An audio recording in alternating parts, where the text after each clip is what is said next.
Getting doxxed. Bored Ape Yacht Club founders revealed. Should NFT founders reveal who they are to be legitimate? And what does this mean for NFT founders and projects going forward? We're going to go deep into all of it and more. Welcome to Goats in the Metaverse. I'm Stanley Meytin. And I'm Yossi Hasson. And we're going to have some fun today. Stanley? I'm doing Have you right been doxxed, Stanley?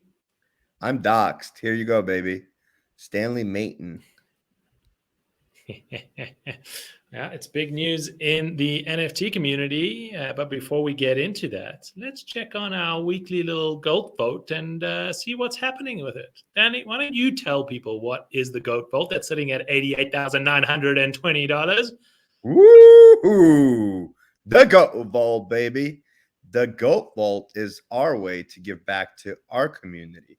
We put in our own money, bought NFTs, put it in a vault, and once we hit 5,000 subscribers, we open up that vault and give it away to you, the community. Our current GOAT Vault is worth over $88,000. And just to put that into perspective, yesterday was only about $80,000. In one day, ETH went up, and so did World of Women. And now we're almost at about $88,000. All you need to do to win is simple: listen and subscribe. Smash that subscribe button, and you will automatically be entered for a chance to win some NFTs. How'd I do? You did wonderfully. You know, you can quit your day job and be the GOAT Vault representative moving forward. I can't take those honors away from you. So what's going on in the world of NFTs? What is up? What is down in the last 24 hours? Well, you mentioned it. Well, World of Woman is on continuing its meteoric rise, sitting at 11.3 ETH, up from 9.75. You know, we talk about these numbers in ETH, 9.75 to 11.3, and kind of just sounds like small little gains that are happening. But we put that into perspective. That is a $4,000 gain on a $30,000 project or $30,000 NFT. That's almost a 12% or 13% gain in one day in World of Women. And that's because of an announcement that they made that they're doing an auction together with Christie's. We're also seeing that female-based, woman-based NFTs are having their moment as this community is starting to say, well, if I want an avatar to represent me, half the population is female.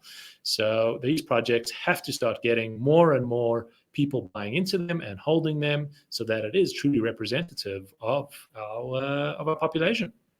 Of our society. You said it correctly. Another winner on the day, VeeFriends, is up. You know, one of those projects when things start to come down, VeeFriends starts to go up. Probably one of the most consistent projects we have seen year to date, as it continues to be steady Eddie. And here, I believe the floor went up almost to ETH as well.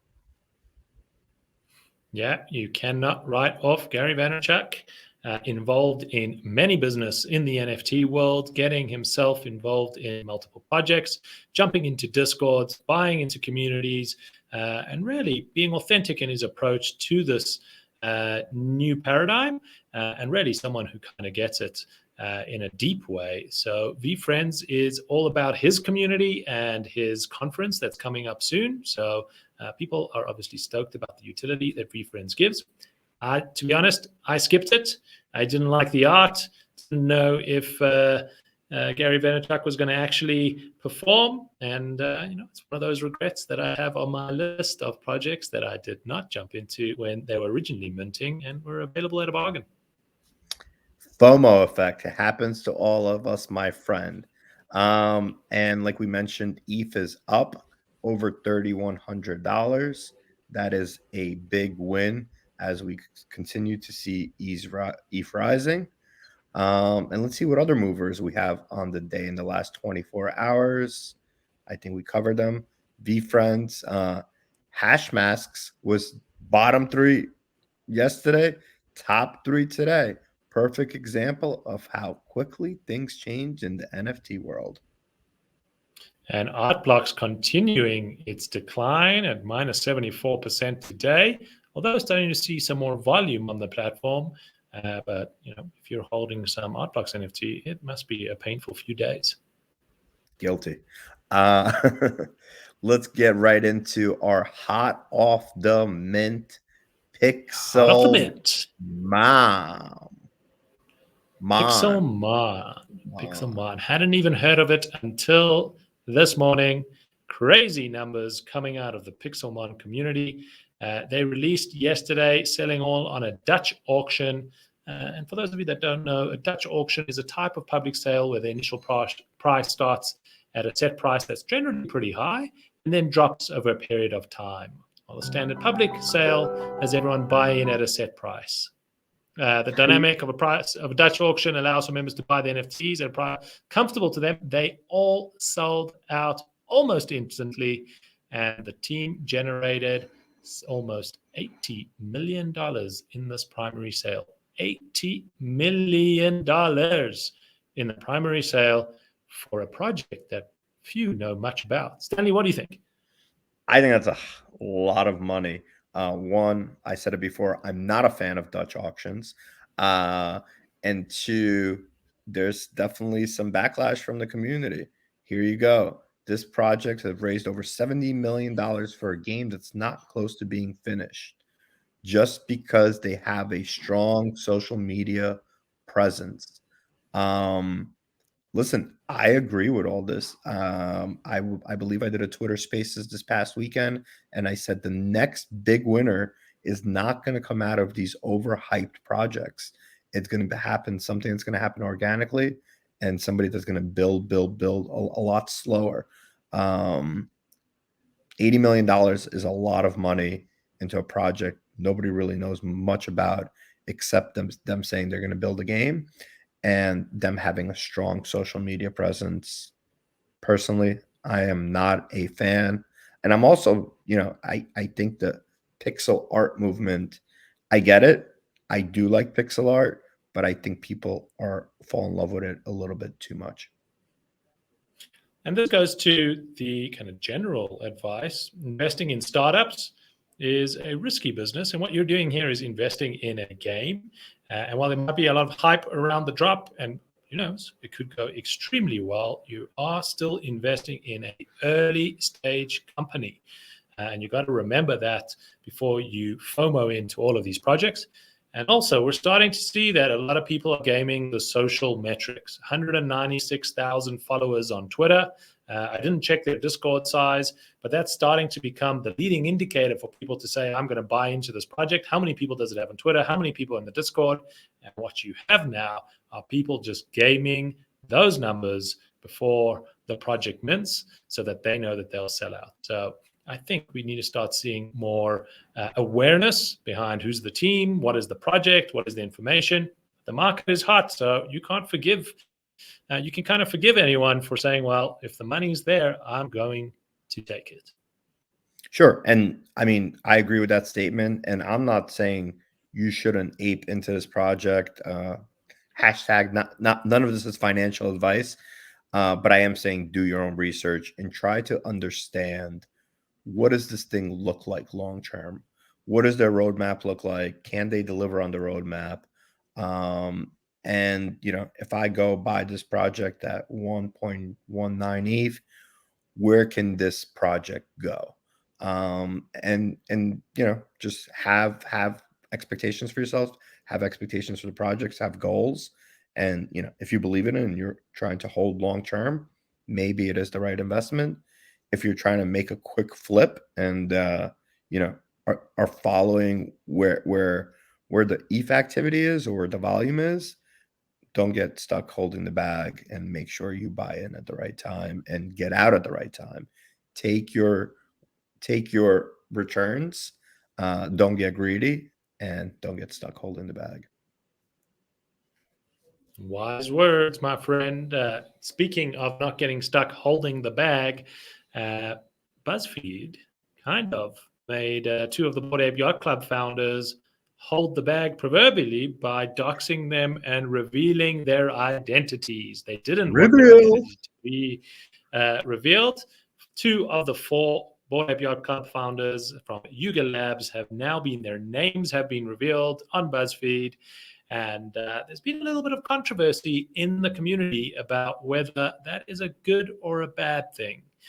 Both sides of the table, some saying this is unfair, these people have the right to remain private, and that they are doing great work, and getting the attention makes them a security risk or threat. And if someone knows who you are now and you're the person behind a massive project in the crypto land, well, you could have a target on your head, versus others saying, well, just like any company, whether you're public or private, you wouldn't throw your money or invest your money in an entity who you don't know who the people behind that entity is. And it's time for the NFT world to grow up and be just like every other company out there, so that you know who the team is, you know who the founders are, and there would be less than rug pulls and scams if that was the standard.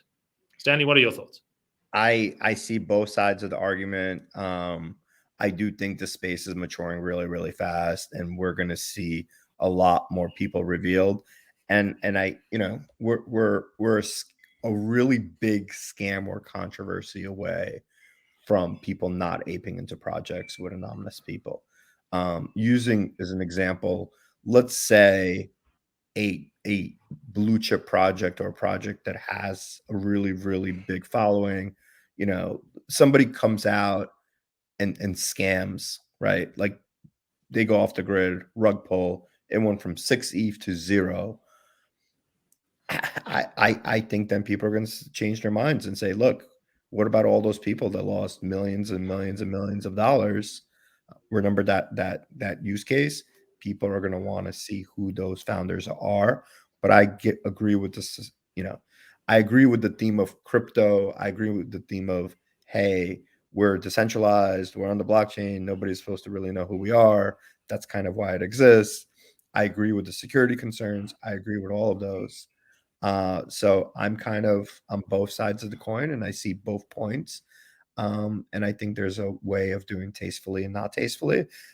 And my big question is, should the other 2 founders come out and say, this is who we are at this point? I'm actually going to say yes, just to show the rest of the world that, hey, we're in unison with our team. You know who the 2 of the members are. Look here who the other 2 members are. I think it would be a good PR move by Yuga to come out and reveal the other 2 identities. What about you? Well, it's a great debate. That must be the conversation that's happening within the team, and whether the others need to come forward and say who they are and stand up with pride. But things have been working pretty fine for the Bored Ape Yacht Club, Yuga Labs, and this kind of mystery around who the team are, who the people are, creates to that culture of allure of these 10,000 apes, as opposed to the people behind them. So I can also understand maybe why they don't want that kind of attention. So we'll have to see what happens. I know from my side, when I'm buying into a project and a new drop, I have more confidence when I know who the people behind the project are, and I take extra caution when it's completely anonymous. That's a big red flag for me, and maybe you miss out on a few opportunities, but I find that if I don't know who I'm investing in, well, then I'm just really being a complete speculator. I think it makes sense. I think it's a valid point. And, yeah, I think Bored Ape Yacht Club is doing pretty good, considering the 2 top sales of the day. Drum roll. Who do you think they belong to? Bored Ape Yacht Club. Bored Ape Yacht Club. Once again, 250 ETH sale for Bored Ape number 3052, and 140 ETH sale for Bored Ape 9212. That's a $777,000 sale and a $430,000 sale for 2 apes. And, what we're seeing, nothing particularly rare about these apes, besides for the one being a single trait ape. What we're seeing is I think people are starting to buy apes that they think represent them or that they can use as their brand more than what is the rarity of this particular ape, which is an interesting trend that is happening in the Bored Ape Yacht Club community. I wonder if it's going to start happening across the board in these avatar projects, and the kind of properties become less and less relevant. It becomes more about the lookalike. I agree. I think it is happening now, right? I mean, I've seen it happen in World of Women, probably more so than some of the other projects where somebody says, "Hey, doesn't this woman look like me?" Right? My avatar looks like me. So I 100% was going to point out the same fact that these don't look that rare, right? And I think it's going to be like, this is my personality. We saw it with CryptoPunks, right? Here's the type of punk that I am. We're seeing it with Bored Ape, and I believe we're going to continue to see it. And I think that's something that, future projects, the ones that are going to get it right, they're going to really strategically think about this. Who are the type of people that are going to be buying these projects? And do we have enough traits, or can we consider all different types of traits that are going to be inclusive and include everybody to ape into our project? So yeah, Bored Ape Yacht Club continues to be on a tear. We got so much more to talk about, but there's always tomorrow. So we're gonna go deeper tomorrow on a different subject. But just everybody remember to subscribe to the show. Why do they subscribe to the show, Yossi? Well, other than giving you the hottest alpha than anywhere else, we're here to help you navigate through this NFT space while having some fun, making money along the way. And always remember, this is not financial advice. So peace and see you tomorrow. See you tomorrow, everybody.